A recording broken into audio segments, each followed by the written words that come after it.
Welcome to the MacArthur Memorial Podcast. I'm your host, Amanda Williams. Join me as we explore the life and legacy of General of the Army Douglas MacArthur and discuss a wide range of military history topics, from the American Civil War to the Korean War. All right, well, we are back. My name is Amanda Williams, and I'm here with Jim Zobel, who is, we are both historians here at the MacArthur Memorial. And today we're going to be talking about the Battle of Manila. And to date, this battle is the U.S. military's largest and most intense experience of urban warfare. There are about 6,500 American military casualties, about 16,000 Japanese military killed in action, and an absolutely staggering number of civilians that are killed and wounded. Now, Manila, as it was the Pearl of the Orient prior to this war, and after this battle, Manila is absolutely devastated. And I think even against the backdrop of tremendous worldwide suffering and horror in World War II, and even the millions of civilians killed around the world during this war, Manila really stands out as an absolutely terrible tragedy.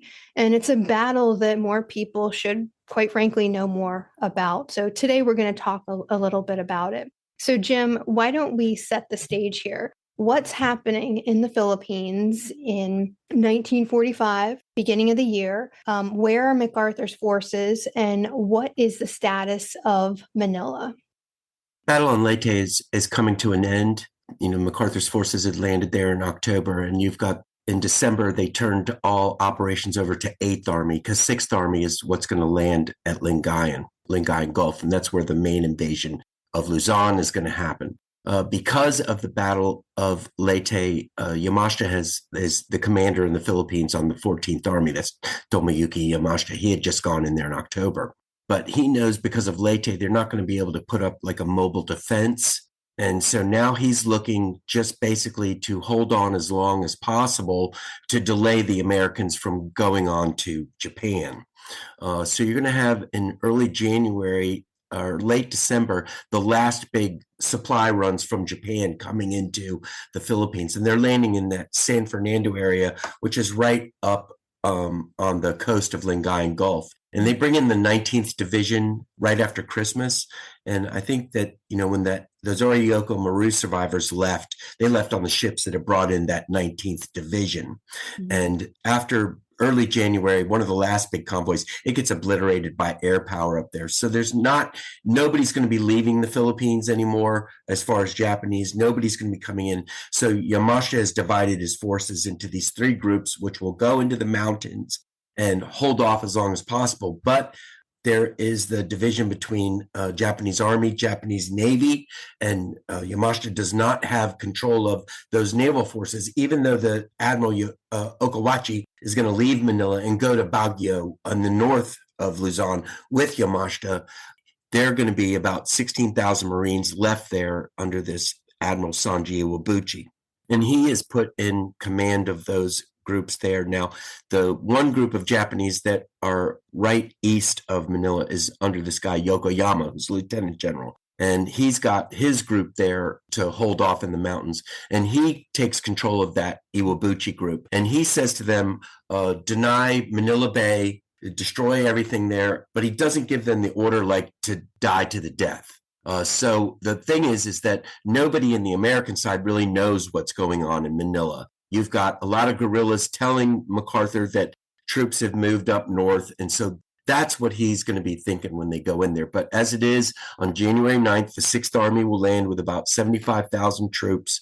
And then you're going to have that battle ending on Leyte. So just moving to MacArthur, what is he thinking at this point? Now, you and I, we study him all the time. And so I think we know he's very nostalgic. He's very attached to place and the memories that he has in certain places. And Manila is obviously very personal. It's very special to him. He courted Jean there. Arthur is born there. It's where many friends lived and he hopes are still alive there in January 1945. So I think there's no question he wants to get to Manila as quickly as possible. But describe his frame of mind for us. And what does he want to see at this point in terms of operations and the taking of the city?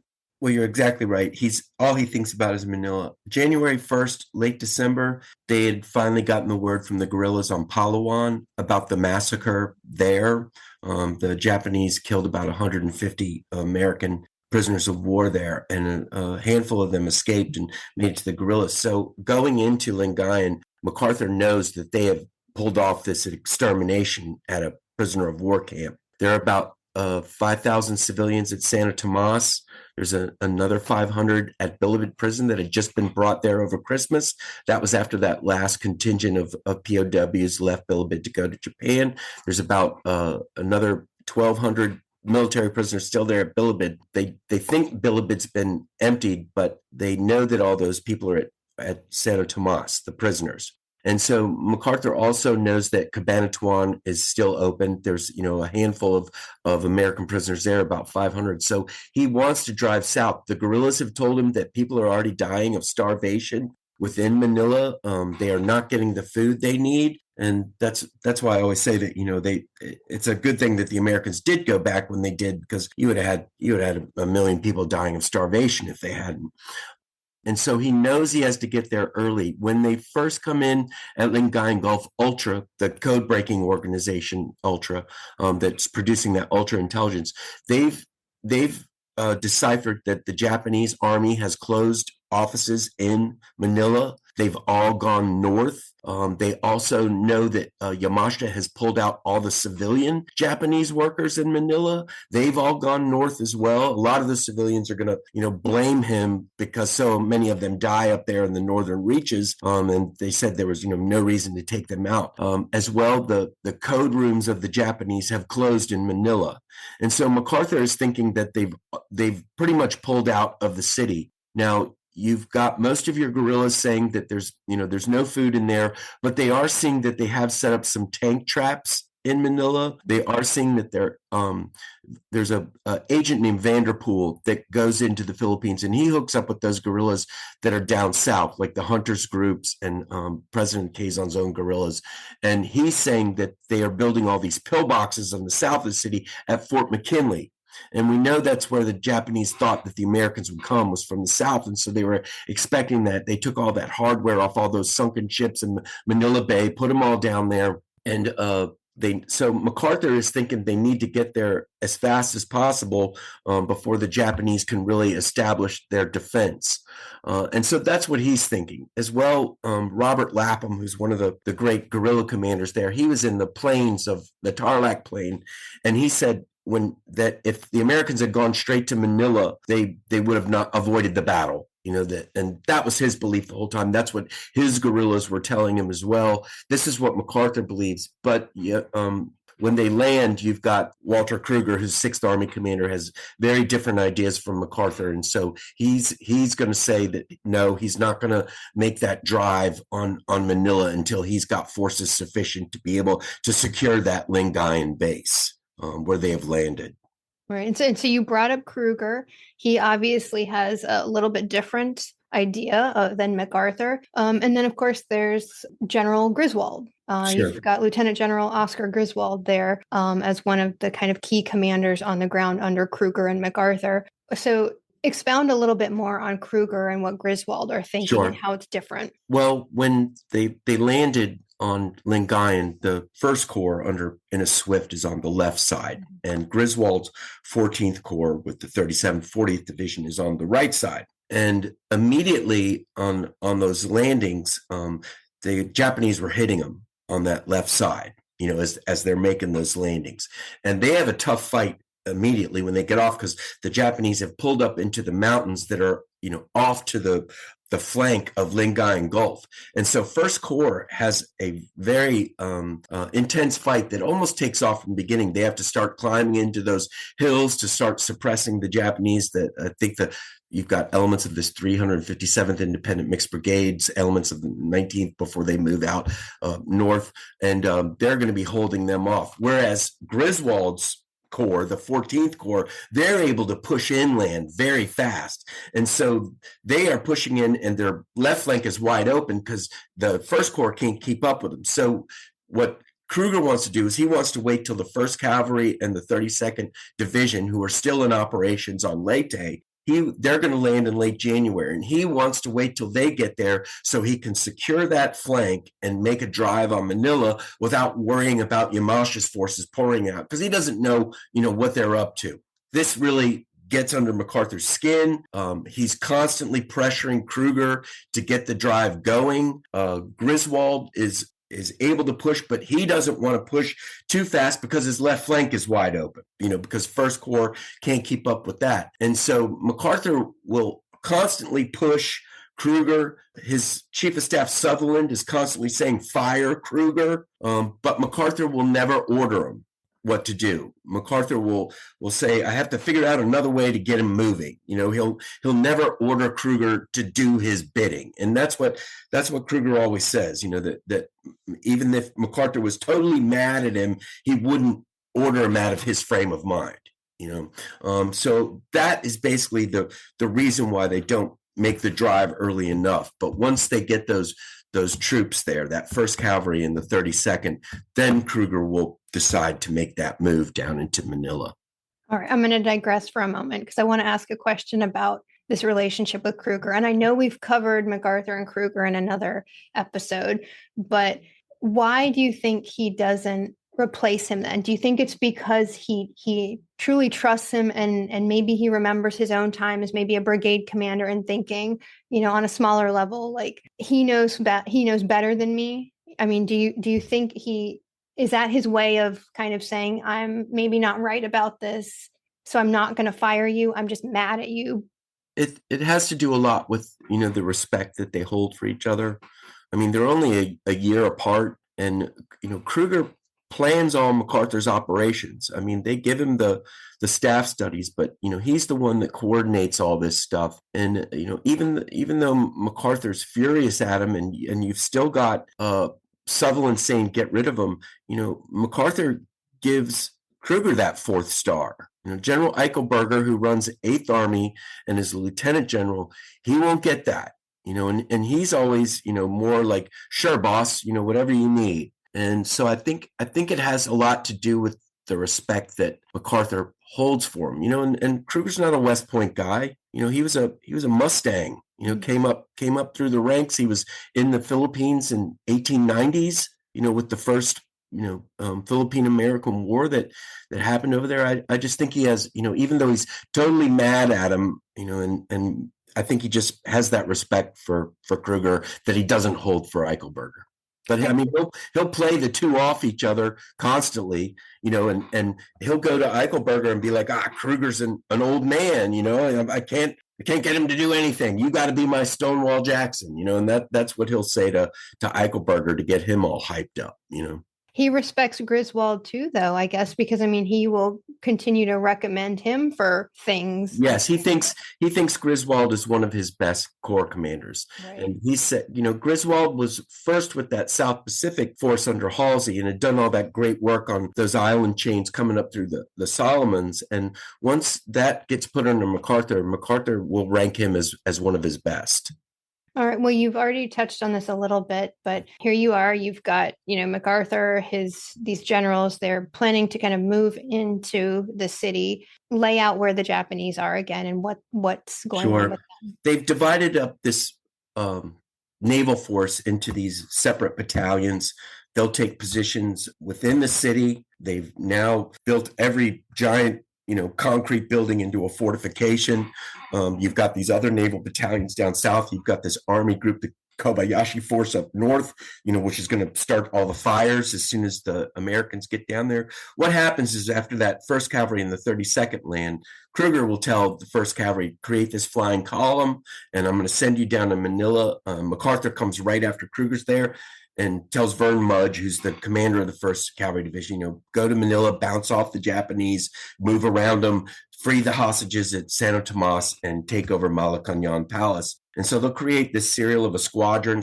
There's 2 squadrons to a cavalry regiment. It's about 850 guys. They put the 44 Tank Battalion with them, and they'll have a Marine Air Corps that will work with them as they're going down to Manila. But at the same time, MacArthur goes to Robert Beetler, who runs the 37th Division that had pushed through Clark Field, taken all that area. And MacArthur will say, I want you to be first in Manila. Robert Beetler's an old 42nd Division Rainbow Division guy from World War I. MacArthur knows him very well.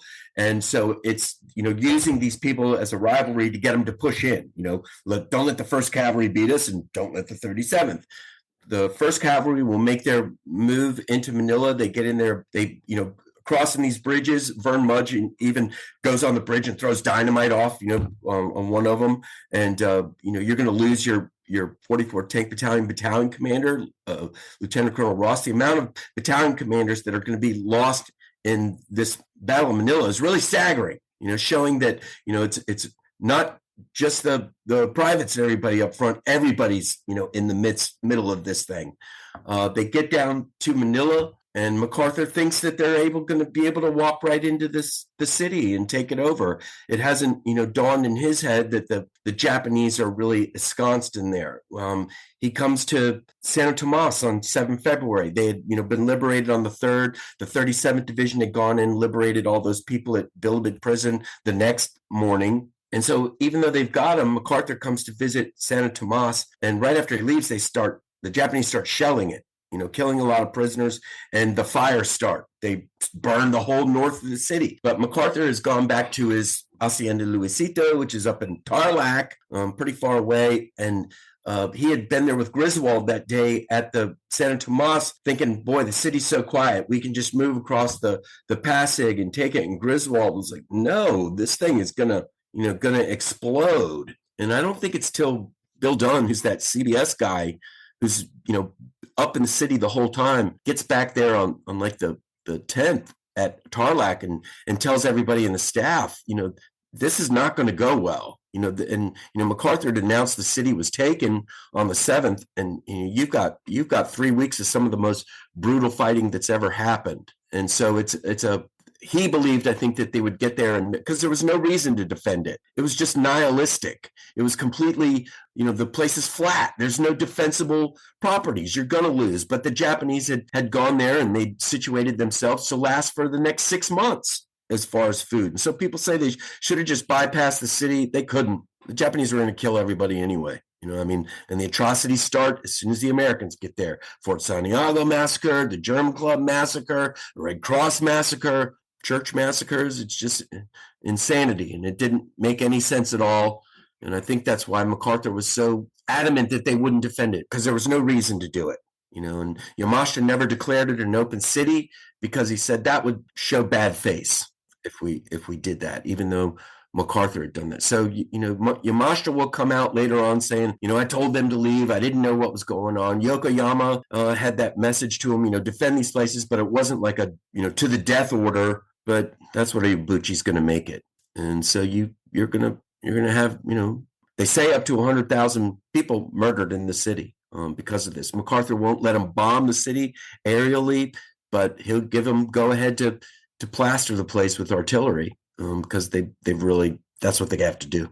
It seems like he comes to this in phases, though. You think February 3rd, 4th, you've got Santo Tomas, Bilibid, being liberated. Yeah. And then, as you said, on February 7th, he announces that the city's been taken. And then it just seems to be like this realization that that's not what's happening on the ground. Do you think he's just very disconnected from what's happening on the ground if he's not in Manila after?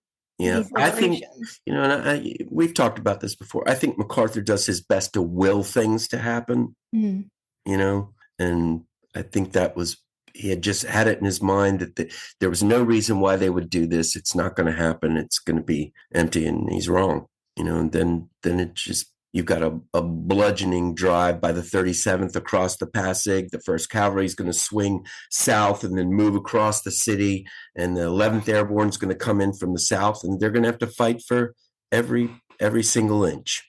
Yeah. Why don't you walk us through some of that fighting to the actual end of the battle? Well, the 37th is going to, there's this island in the middle of the Pasig River. It's kind of like an energy Provisor Island. they're going to pump about 1,200 shells in there, and it's still not going to kill all the Japanese. You have to go and get them out. They'll hold these police stations, the University of the Philippines, the Philippine Hospital. They're all buried in it. They've barricaded them out. They've created tunnels and passageways through these places, and they're there to fight to the death. And so it's going to take almost 3 weeks, 2.5 weeks to move through the city and finally come up Dewey Boulevard and take, the Army Navy building and the Manila Hotel and all that first cav going into there, moving through the hospitals in Malate in the central part of the city. And then they have to go into Intramuros, which is that walled city. And they're going to have to obliterate that. They'll bring in all those Japanese Nisei to broadcast into the, surrender. There's no way out. What are you doing? And none of them come out. They kill everybody inside, and then they obliterate the walls of Intramuros and go in there and have to kill everybody there. It's like, I think that the Japanese called it Gyoko Kusai, which is, the ultimate, Armageddon death. I remember this would have been about 10 years ago. I thought that the defenders were Japanese Marines, because I knew that so many of them, the Japanese naval forces were there. And then obviously there's no Japanese Marines. That wasn't really a thing. I think there's elements that, had been on those ships that were all lost, and some of those they could consider marine, because there's crew members from the Yamato, not the Yamato but the Musashi that had sunk down in the Sibuyan Sea, during the Battle of Leyte Gulf. So it's just this conglomerate of people that they pulled together that have decided they're going to fight to the death, and they're going to kill every Filipino with them. Yeah, it's incredibly just insane in my mind that you have this group that is not really trained so much in this ground combat. Yeah. And yet they are able, I think, just through force of will and through all the stuff they've been able to pull off all of these ships, these anti-aircraft, whatever they've got. I mean, they use it to such a terrible degree that and then obviously the Americans have to respond, and you end up with this beautiful city and these, hundreds of thousands of people and so many rapes, so many atrocities. I mean, why do you think many people don't know a lot about this battle then? If it is so horrific, why? Well, it's you see the World War II histories, and 800 pages are Europe and 150 pages are the Pacific. And it's usually the marine battles, that take it all. And Battle of Manila, there's only a handful of books about it. I mean, there've been some really great books written in the Philippines. And then there's been, just a couple here. And I think the last one, was Jim Scott's, Rampage, which was, focused, mainly on just the horrible atrocities, that happened during this battle. So it's just something that, when we teach it here, most people they don't know anything about it. They know MacArthur landed at Leyte, but that was about it. And we've had people ask us too, is this comparable to Stalingrad? Is this the version of that in the Pacific theater? And I mean, obviously, or Warsaw. Yeah. The war, and that's what they call it, the Warsaw of the Pacific. And outside of those early Japanese campaigns in China, with like Nanking and Shanghai, I mean, it's really the only major city battle, that takes place in the Pacific. But a lot of those guys that we knew over the years that would come here, First Cavalry guys, they would say, they didn't understand the war until they got to Santo Tomas. And then they were like, oh, okay, now it all makes sense. So you mentioned Rampage, Jim Scott's book. Mm-hmm. What other books would you recommend if people want to learn more? The Army Green series, Robert Ross Smith, Triumph in the Philippines. That's got some good materials in it. There's a Philippine book by Aluit, by Sword and Fire. That's a real good one too. Lawrence Cortese, I think Cortese, he did one back in the 70s. And that was kind of it before Jim Scott. I mean, you had the one that was done by Richard Connaughton and Plimsoll, or another British guy in the 90s, but that one didn't carry across very well. But now you've got a number of good sources. And I think with the 80th anniversary, you've got a number of other ones coming out that are basically about the Philippine campaign, not so much just about Manila, but you've got other sources coming out. Any final thoughts? No, the the numbers, that they always say, about Manila, and Rick Mikesell of Harrisonburg just did that study that he did. And he talked with all those people that worked with Robert Ross Smith in that Green series, Triumph in the Philippines. And they said that that number of 100,000 was kind of crafted. It wasn't from any source or anything. And the war crimes trials, they said that civilians killed in the Philippines numbered to about 78,000 total, for the whole war. So, what the numbers are, we don't really know. The Philippine Civil Affairs units, they said they picked up 1,800 bodies on the streets, 1,800 of civilians. And if you got 100,000 people that, died in this conflict, you would think it would be a lot more. But I don't know. It was horrific. And, we know that in the tens of thousands, Filipinos were massacred, this, and a lot of them by American artillery. It's a hard fact. But, Robert Beetler, who ran that 37th Division, said, I wasn't going to save a bunch of buildings and have to go home to tell some Ohio mother that her son got killed because we wanted to save this building. And so they obliterated everything. Very, very difficult story. Yeah. Thank you, Jim, for your time today and for your expertise as always. Stay tuned. When we initially released this program, we used our social media platforms to invite listeners to ask questions about the Battle of Manila. What follows is that Q&A.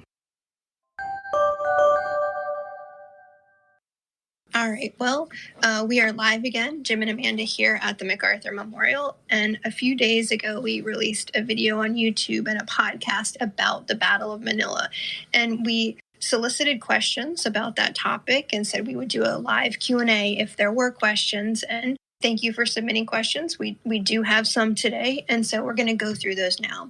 So, Jim, I think our first question has to do with beer and the Battle of Manila. And someone was asking, is the San Miguel beer episode documented or is it just a legend? And you may need to tell people what that episode is. Well, I know that there's the story when the 37th Division and the 1st Cavalry Division are going into the city. The 37th is on the right and the 1st Cavalry is on the left. And the reason the 1st Cavalry gets into the city first and gets into Santo Tomas is because they're able to bridge that river that's at the Novalaches Dam. I think it's after that. But the 37th gets caught up at the river because their bridge is gone.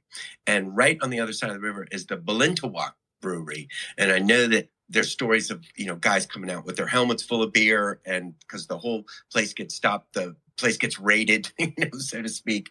But I also know that there are films when the 37th gets into the city. That's where the San Miguel Brewery is. And there's films of Robert Beetler drinking a San Miguel beer, whether it was like the same situation as earlier that guys were just going in and coming out with helmets full of beer. I don't think it was that, hectic. I think that was more like they got to the brewery and beers were being passed out to them, in that sense, as they were going through. But yeah, there is truth to that story about the Balintawak Brewery just being pretty much overrun by the 37th Division. I've heard other historians say, though, that the alcohol content in that beer was relatively low as far as beers go. I can't speak to that. I don't know what they were. I don't know. Yeah. What they were making, but I've heard that their combat effectiveness or capabilities weren't completely destroyed by that episode. Right. So, right. But no, so definitely documented, but possibly two cases at the Balintawak. Yeah. And then the San Miguel. Right. Yeah. Okay. All right. Next question. Do Filipino guerrillas assist with the fighting in the city? Yes, they are there. And that was one of the problems that the American Army complained about because they weren't sure who was what. But the guerrillas are definitely in the city during the fighting. Yeah, and a lot of them helping out, as the forces go through, and as well doing a lot of scouting and things like that. So very, very heavily involved.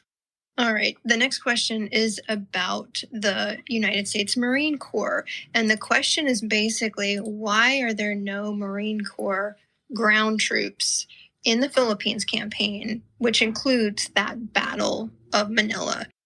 Did MacArthur have a grudge against the Marines, or what? Why are they not there? Well, they're not assigned to his command.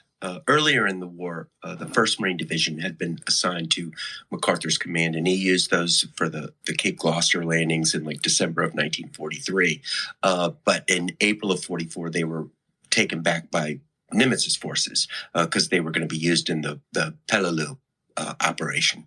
And, when they go into Leyte, they had this heavy artillery battery that was a Marine battery.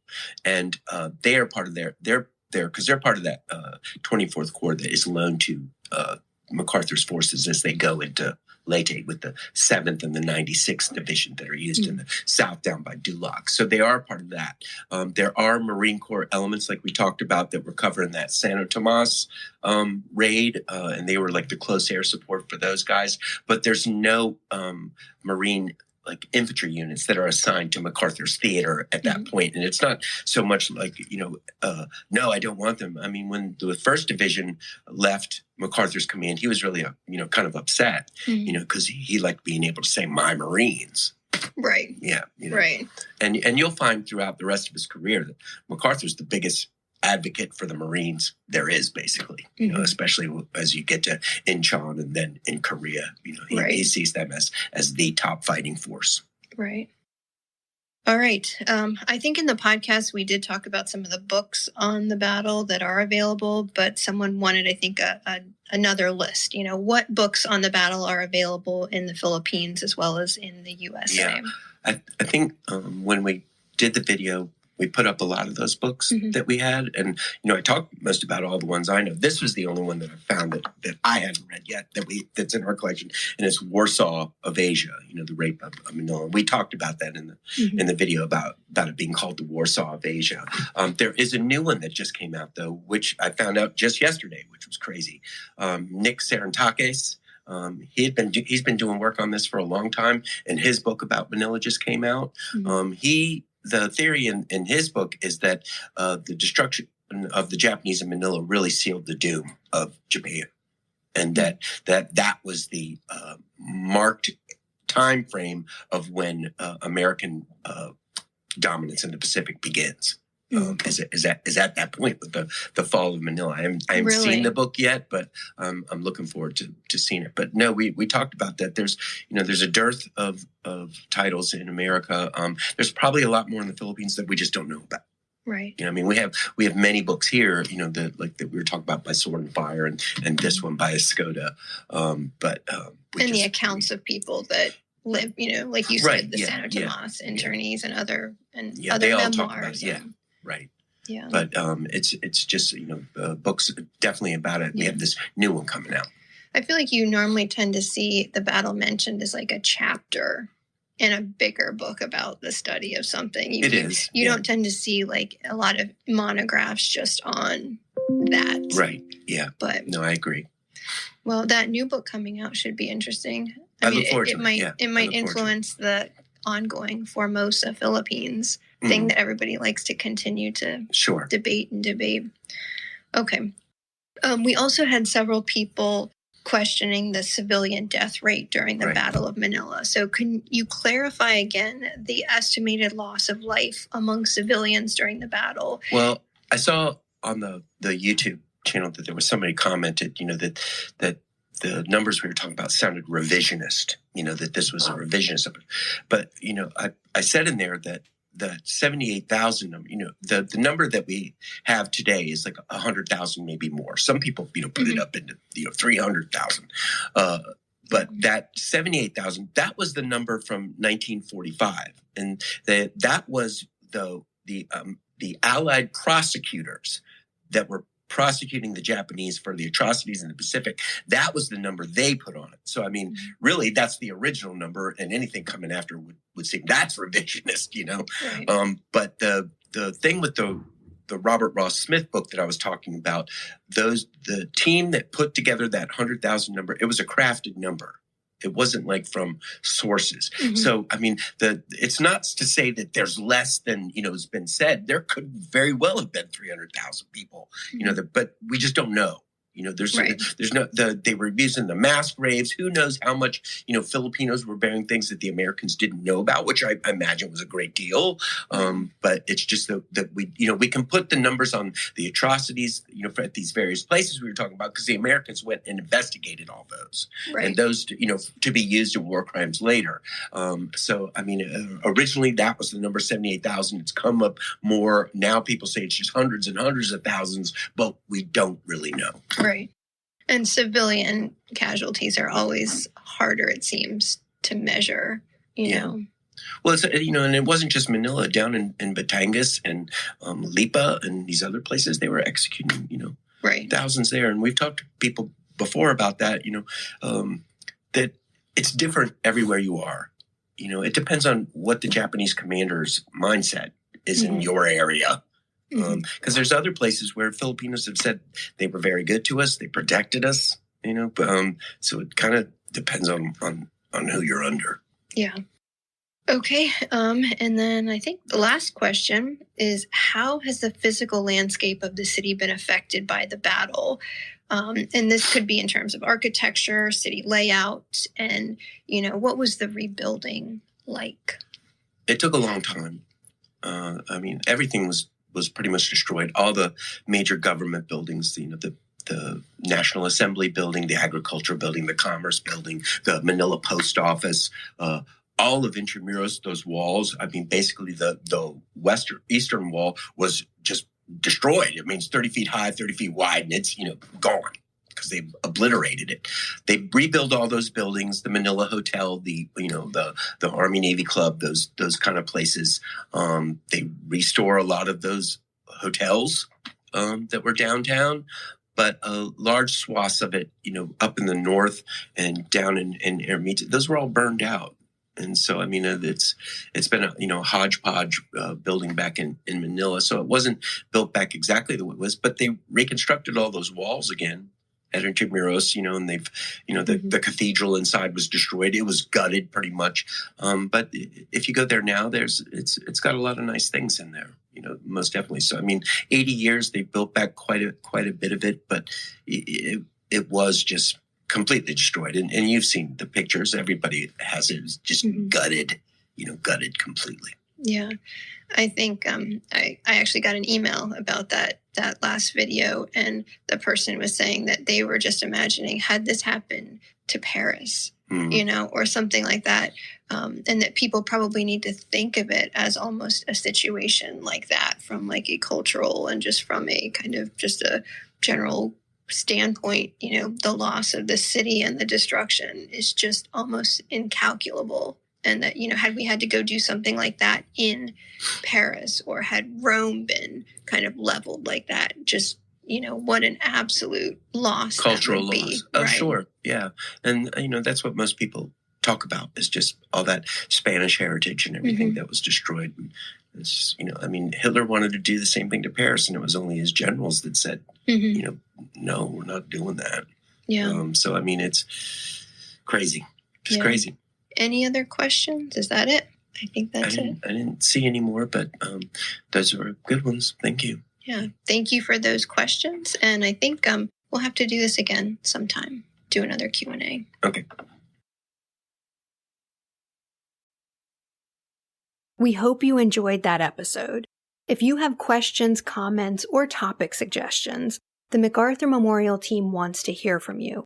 You can reach us at macarthurmemorial@norfolk.gov, or find us on X at MacArthur1880, or on Facebook and Instagram as MacArthur Memorial.